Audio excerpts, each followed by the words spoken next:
आप लोगों को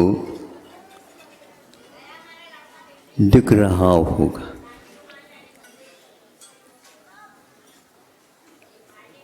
क्या दिख रहा है? किससे दिख रहा है? ये दो प्रश्न उठाओ। सामने बहुत अच्छा दृश्य दिख रहा है, बहुत अच्छी बात। अब पूछते हैं, पूरा का पूरा प्रकाश यहाँ समाप्त हो जाए, आपको क्या दिख रहा है? पुनः प्रश्न उठता है, आप क्या दिखा, आप क्या जवाब दोगे?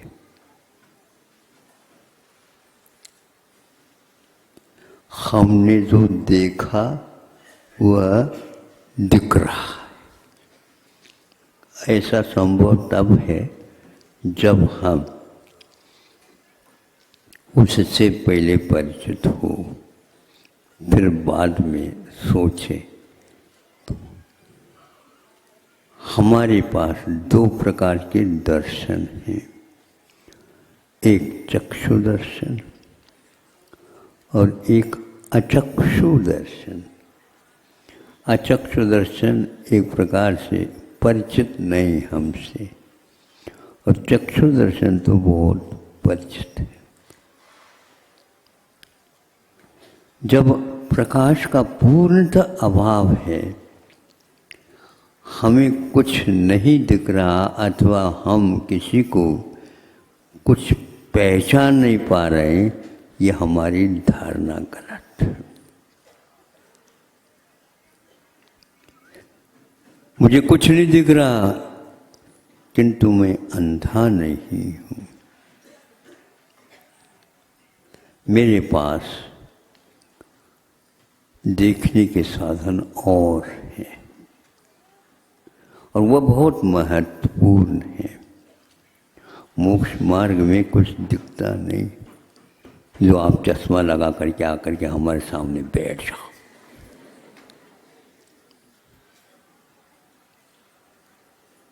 अनेक प्रकार के चश्मा होते हैं। ये कैसी बात महाराज? बिना आँख का भी अंधा नहीं है। किस लिए नहीं है? कि उसको बहुत कुछ दिख रहा है।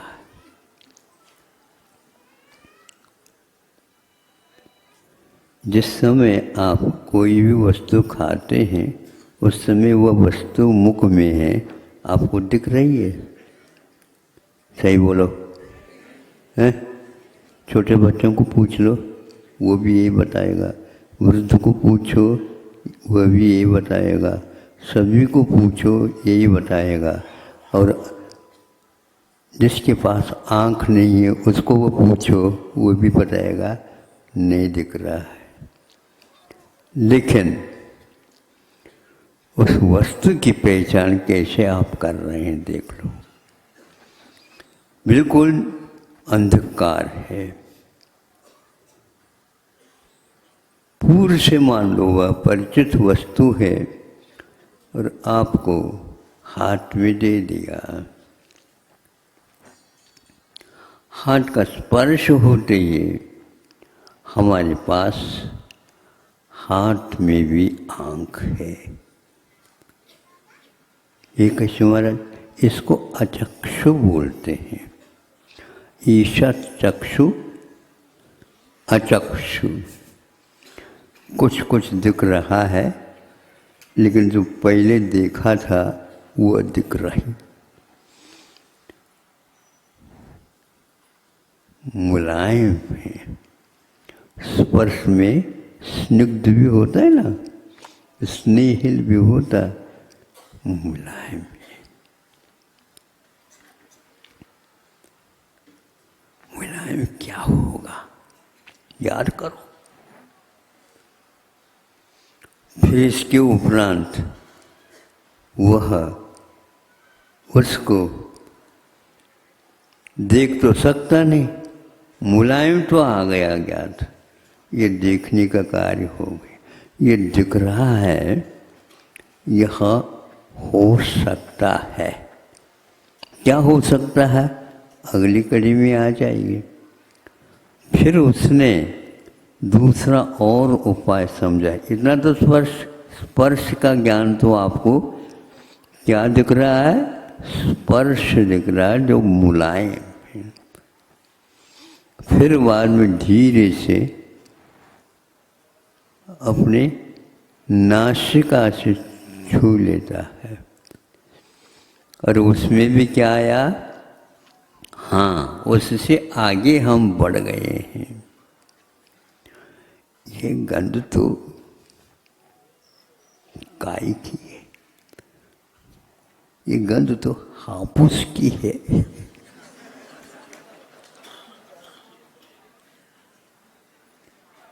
कब आपने हापुस खाया था, कहाँ खाया था, कितना खाया था, किससे मांगा था या खरीदा था, आदि आदि सारे सारे चित्र आपके सामने आ गए।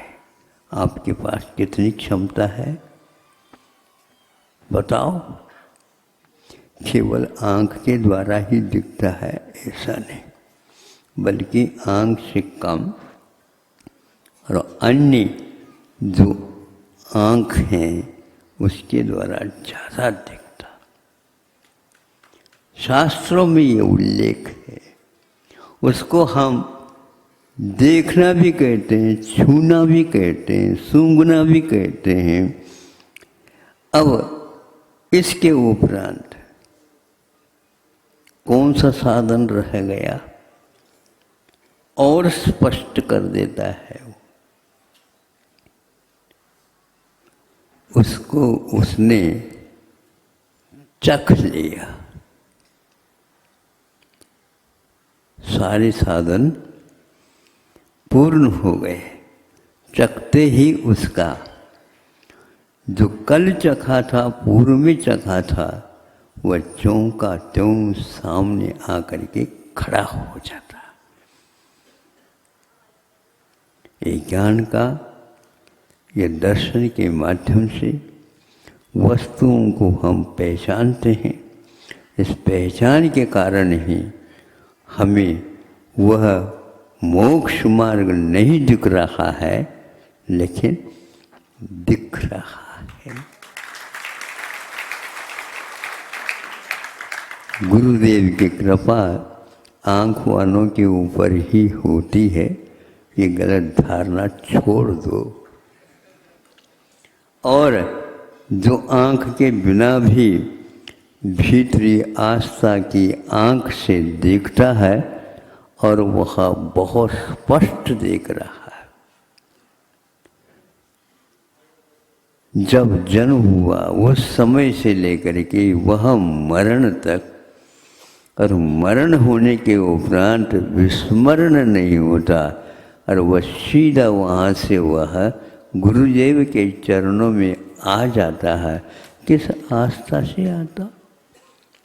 जो पूर्व की आस्था थी, वह अपूर्व आस्था थी, उसको उन्होंने संजोए रखा।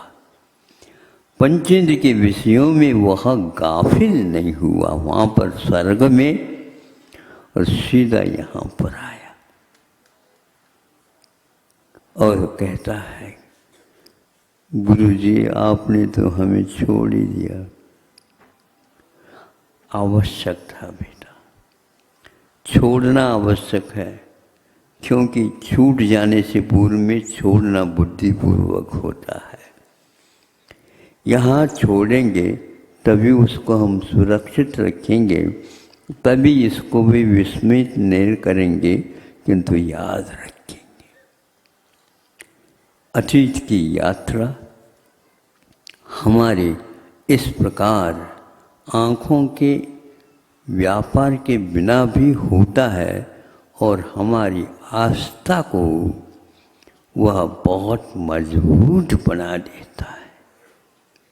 जिसकी आस्था कमज़ोर है और बाहर वह पहलवान है, किसी काम का नहीं मोक्ष मार्ग में। किंतु हम उस ओर न देख करके केवल शारीरिक स्थिति को ही देखते हैं तो हमारी बड़ी गलती हो जाती। जब चख लेता है सूंघा हुआ और मजबूत ज्ञान हो जाता है। छुआ हुआ यह मुलायम आम है। आम मुलायम ही होते हैं, ऐसे कोई नियम नहीं। कुछ ऐसे भी होते हैं तोतापुरी जैसे। क्यों हंस रहे हो?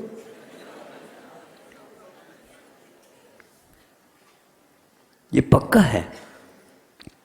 किंतु गंध के द्वारा भी स्पष्ट होता है, स्पर्श के द्वारा भी एक देश स्पष्ट होता है,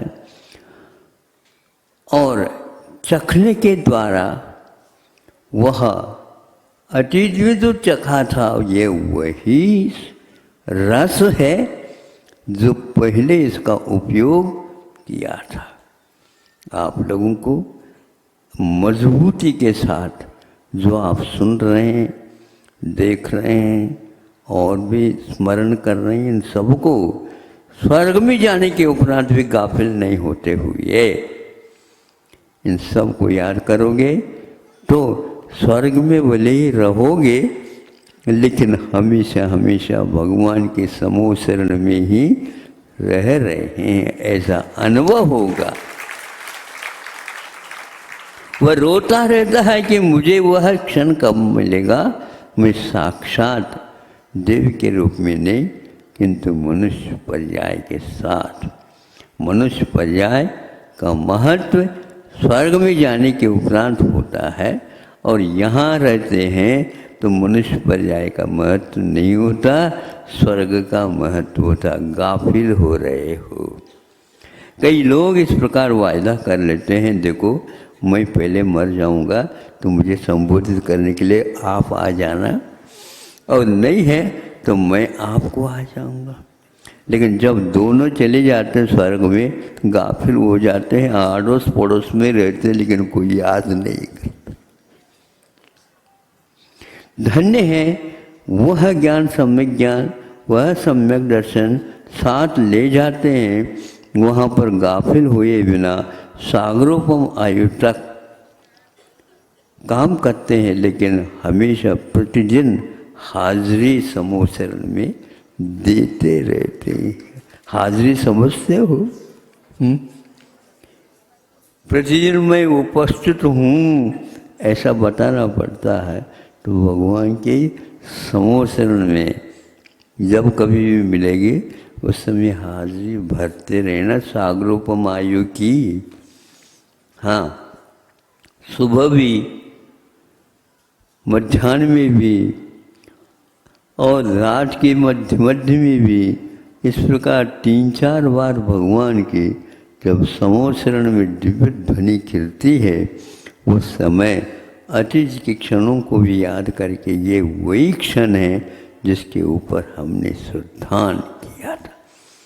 आपके पास एकमात्र आँख है ऐसा मत समझो। आँख के बिना भी हमने उपाय बता दिए, बल्कि यूँ कहना चाहिए आँख का काम कम लिया करो आँख से, और विशेष रूप से अपने उपयोग में लगाओ ताकि आपकी कर्म निर्जरा ज़्यादा होगी। क्योंकि व्यापार आँखों के द्वारा जो होता है वो बहुत वैषयिक और वह विषैला हो रहा करता है, उससे अपना जीवन पूरा विषम हो जाता है। लेकिन आँख के बिना जो हम रहते हैं उस समय हमारा संयम बहुत अच्छा पलता है। संयम को आप विशेष रूप से पालन करना चाहते हो तो आँखों के ऊपर लगाम लगा करो। आँखों के ऊपर भी लगाम है, नाक के ऊपर भी लगाम है, कानों के ऊपर भी लगाम है, हाथों के ऊपर भी लगाम है, बेलगाम कोई वस्तु नहीं।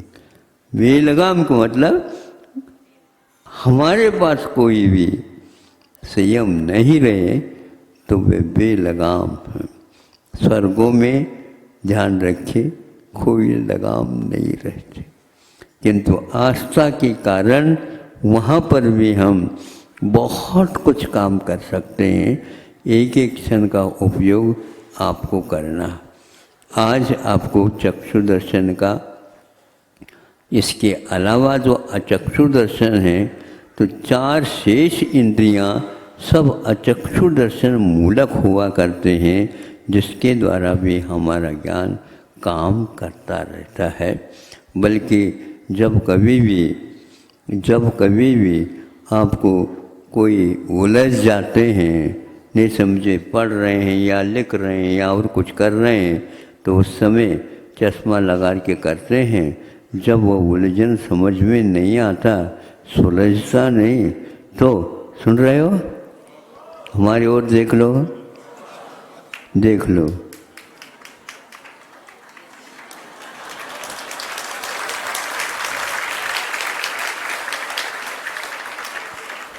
जब समझ में नहीं आता तो आंखों के ऊपर जो चश्मा लगाया था उसको फालतू है, इसलिए उलझो नहीं। मन यदि उलझ जाता है, गणित भी उलझ जाती, और मन यदि सुलझ जाता है तो कहीं भी बैठे रहो, बिल्कुल सब सामने स्पष्ट हो जाता है। भगवान से प्रार्थना करता हूँ हमारी भी आंखें ऐसे रहें और आप लोगों को उससे भी अच्छे रहें, लेकिन बहुत कठिन होता। अब उलझोगे तो नहीं है? हाँ, मैं अब सुलझाने की प्रक्रिया की ओर देखो, अपने आप ही सुलझता चला जाता। इतना ही पर्याप्त है। आप इस चश्मा को उतारना नहीं है, याद रखना। बहुत मैं ये सोचता था कि ये ऐसा क्यों लगाता, जब उससे भी काम चल सकता। अच्छा, सुलझ गया और प्रसन्न हो गया तो चश्मा उतार कर रख दो, काय के लिए रखो। है ऐसा ही कि बहुत चीज महत्वपूर्ण है, ऐसा नहीं, तात्कालिक उतने ही काल के लिए होना चाहिए। एक कदम रखा, उस कदम की ओर नहीं देखना, अब जो रखना है उसकी ओर देखना है। जिस कदम को रखना है वो दिख नहीं रहा है, लेकिन सड़क दिख रही है, जमीन दिख रही है, उसके ऊपर उसको रखना है। उसको देख करके रखोगे तो गिर जाओगे। हर कदम पर आप देख लो, जिस कदम को रखते हो वही दिख रहा है, जिस कदम को उठा रहे हो वो नहीं दिखता। वह अतीत का कार्यक्रम हो गया। इसी प्रकार एक भाव में है, इसको आप गौण करना प्रारंभ कर दो। दूसरा कौन सा भाव मिलना है, जैसा मैं कार्य करूँगा उसी के अनुसार फल मिलने वाला है। ज़्यादा चक्कर में मत फंसो, सब ठीक ठाक चलता। बहुत वेग के साथ जब वाहन चलता है, उस समय उनके चाकों को देखने से चाक देखने को उपलब्ध नहीं होते, क्योंकि वेग बहुत, गति बहुत तीव्र होती है। उसी प्रकार इंद्रियों के विषयों में जब उलझाओगे, बहुत तीव्र गति से कब चला जाता पता नहीं लगता। जब मरण आ जाता है तो स्वर्गों के देव भी पश्चाताप और रोते हैं 6 महीने तक। आप तो कुछ समय के लिए रोते होंगे, 6 महीने तक रोते हैं। पश्चाताप तो करने से कुछ नहीं। देव होकर के रोने की अपेक्षा से मनुष्य अवस्था में थोड़ी थोड़ी बहुत हिचकी ले लो तो कोई बाधा नहीं, क्योंकि वह शारीरिक दृष्टि से तात्कालिक चाहता है, लेकिन वहाँ पर बहुत वर्षों सागरों आयु तक चाहता है। किसी को भी इस प्रकार का अवसर प्राप्त नहीं होता। चश्मा को बहुत जोखिम के साथ अपने पास सुरक्षित रखना भी है। देखा है क्या नहीं हमारे चित्र को? अब आंखें बंद करके देख लो महाराज ने क्या कहा था, अवश्य दिखेगा। एक व्यक्ति आया, महाराज अब कहाँ मिलना, कहाँ मिलना, कहाँ मिलना। अरे कहाँ तो छोड़ दो, अभी यहाँ है, इसको देख लो। देख रहे हो? हाँ महाराज देख रहे हैं। अब ध्यान रखना, जहाँ मैं नहीं भी रहूँगा वहाँ पर भी ये हाथ दिखे, अवश्य काम हो जाएगा। ऐसा परमो धर्म की